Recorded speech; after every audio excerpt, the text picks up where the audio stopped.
Assalamualaikum warahmatullahi wabarakatuh. Nama saya Nurul Adriana binti Muhammad Idris. Nombor matrik di 2018-2085-802 merupakan pelajar program AP12 iaitu SMP Fizik. Di hari ini saya akan membentangkan tentang satu pembangunan permainan yang bertajuk piramid makanan. Tajuk permainan tersebut adalah fitnah. Jadi permainan ini dibina berdasarkan pemerhatian saya terhadap pelajar prasekolah atau kanak-kanak yang kebanyakannya menghadapi kesukaran untuk memahami topik piramid makanan.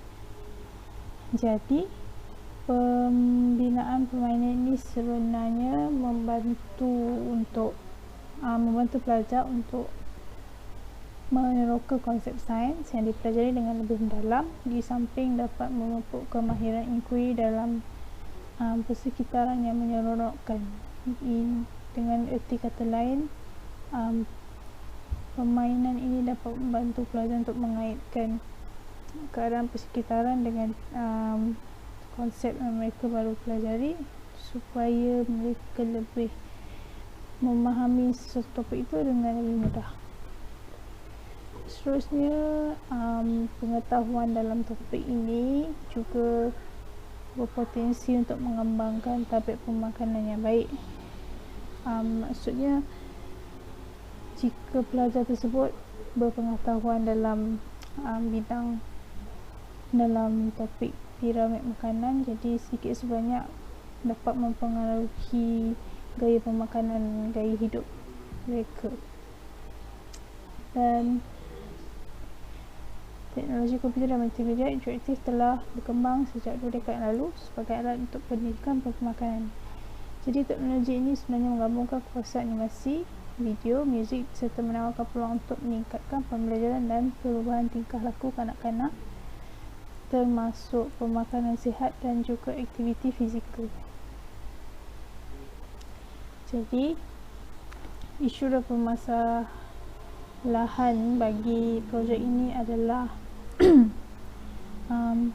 yang umumnya adalah ketidakfahaman pelajar tentang topik piramid makanan dan juga bagaimana mereka hendak mengaplikasikan pengetahuan tersebut dalam kehidupan seharian. Hal ini kerana topik piramid makanan ini merupakan topik yang harus diajar bermula usia muda, kerana penguasaan murid dalam topik tersebut mampu mengubah gaya pemakanan mereka sejak kecil dan sekaligus mampu mengubah hidup dan tahap kesihatan mereka pada masa akan datang. Namun begitu, tahap kefahaman terhadap topik piramid makanan ini berada dalam tahap yang kurang memuaskan, di mana murid-murid sekolah masih menghadapi masalah untuk mengenal pasti makanan yang baik untuk proses tumbuh besar mereka.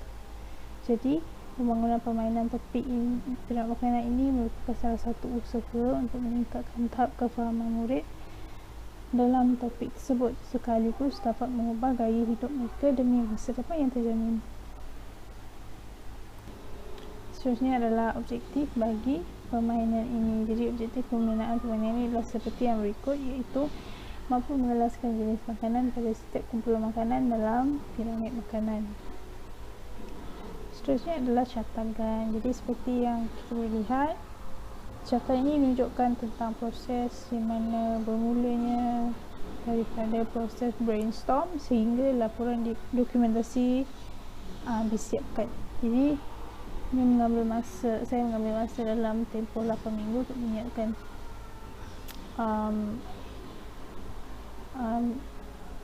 aspek yang disenaraikan di sini, dan juga tambahan 3 minggu untuk membuat penambahbaikan. Untuk algoritma, yang pertama adalah untuk memulakan permainan. Jadi untuk memulakan permainan, kita akan menekan spacebar dan kemudian untuk masukkan nama pengguna, dan juga dalam permainan tersebut akan menunjukkan tata cara permainan, bagaimana kita nak bermain permainan tersebut.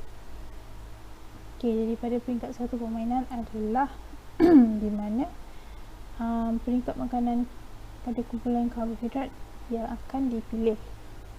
Jadi bagi setiap makanan pada kumpulan karbohidrat yang dipilih bersamaan dengan 10 markah. Jadi jumlah makanan yang diperlukan dalam peringkat ini adalah 6, kerana markah yang diperlukan untuk maju ke peringkat yang seterusnya adalah 60 markah. Jadi 6 kali 10 markah 60 markah.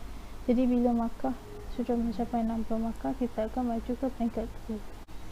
Okey, untuk peringkat kedua sama saja seperti peringkat pertama, kecuali yang berbezanya adalah kumpulan makanan, iaitu sayur-sayuran dan juga buah-buahan, dan juga markah bagi setiap makanan yang dipilih adalah 8 markah.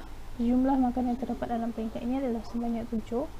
Jadi sepatutnya markah akan jumlahnya adalah 56 markah.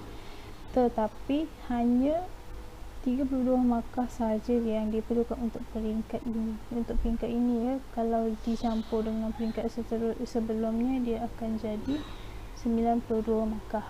Jadi jika markah sudah mencapai 92 markah, kita akan maju ke peringkat yang ketiga. Jadi untuk 32 markah tadi, dalam 4 makanan saja yang boleh dipilih. Untuk peringkat ketiga pula, makanan yang terletak pada kumpulan protein dan produk tenusu dalam piramid makanan. Jadi bagi setiap makanan dipilih adalah bersamaan dengan 2 markah. Jumlah makanan yang boleh dipilih adalah 4 dan total adalah 16 markah. Hanya 6 markah yang diperlukan untuk peringkat ini, di mana kita boleh memilih 3 makanan, dan jika ditambah markah pada peringkat 1 dan markah pada peringkat 2 serta 6 markah pada peringkat 3, kita akan mendapat jumlah markah sebanyak 98 markah. Dan jika markah bersamaan dengan 98 markah, kita akan maju ke peringkat terakhir, iaitu peringkat 4. Jadi pada peringkat 4 iaitu makanan yang terletak pada kumpulan lemak dalam piramid makanan. Jadi bagi setiap makanan yang dipilih bersamaan dengan 1 markah. Jumlah makanan yang boleh dipilih adalah 3, dan juga keseluruhan markah untuk semua makanan adalah 3 markah. Namun markah yang diperlukan untuk melepasi peringkat ini adalah sebanyak 2 markah, iaitu 2 makanan, 1 markah bagi setiap 1 makanan. Jadi jika dicampurkan semua markah pada setiap peringkat, kita akan memperoleh sebanyak 100 markah. Jadi jika pemain telah berjaya melepasi 100 markah, perkataan tanya akan keluar dan permainan itu tamat. Jadi seterusnya adalah carta alih bagi pembinaan permainan ini. Jadi yang dapat kita lihat adalah carta alih ini hanya sama penerangannya seperti algoritma, cuma di dokumentasi dalam bentuk carta alih. Jadi sini kita boleh lihat permainan bermula, kemudian masukkan pengguna, dan pada peringkat 1 pilih 6 makanan dalam kumpulan karbohidrat, dan jika markah sama dengan 60, kemudian pergi ke peringkat kedua. Jika gagal, akan kembali kepada permulaan permainan, dan seterusnya bagi peringkat kedua, ketiga, 4 dan sehingga permainan tamat.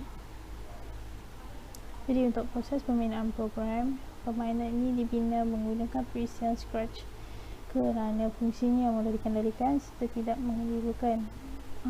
Perisian ini juga boleh menyebabkan masa pembangunan permainan, kerana berdasarkan pengalaman saya sendiri, penggunaan proses untuk kita explore perisian Scratch ni adalah sangat sekejap berbanding dengan perisian-perisian yang lain. Jadi seterusnya adalah kod atau cara. Kod atau cara ini terdiri daripada 14 latar belakang ataupun backdrop, dan juga beberapa objek pada setiap peringkat yang terdiri daripada makanan. Okey, dan terakhir sekali adalah refleksi, di mana saya telah menjalankan kajian rintis terhadap beberapa kanak-kanak yang menghadapi masalah untuk memahami topik tersebut, dan juga melalui keputusan yang diperoleh, pencapaian yang diperoleh kanak-kanak adalah pada tahap yang memuaskan. Kebanyakan mereka masih belum sepenuhnya mampu mengelaskan setiap makanan kepada kumpulan makanan masing-masing, namun mereka tahu jenis makanan yang mampu menjaga khasiat dan yang mana boleh memudaratkan kesihatan mereka. Contohnya, mereka tahu yang kek itu boleh menggemukkan misalnya.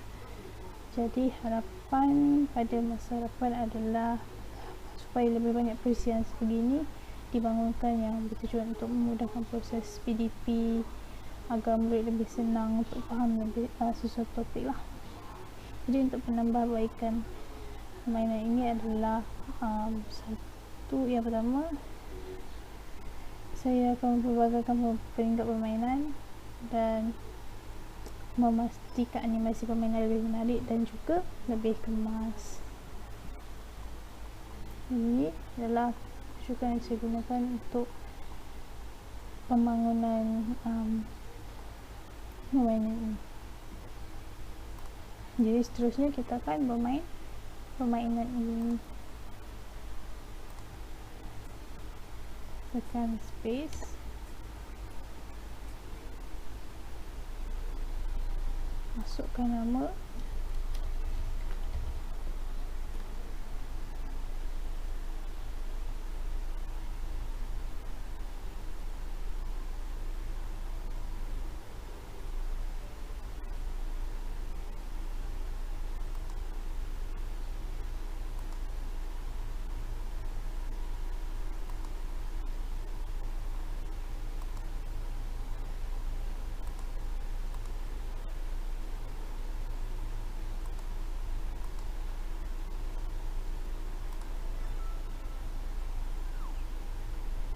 jadi pada peringkat ini kita akan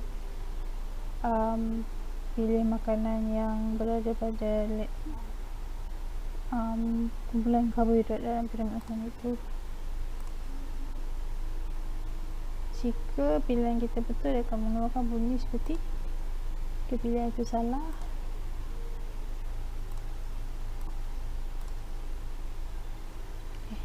Dia makan dah 60.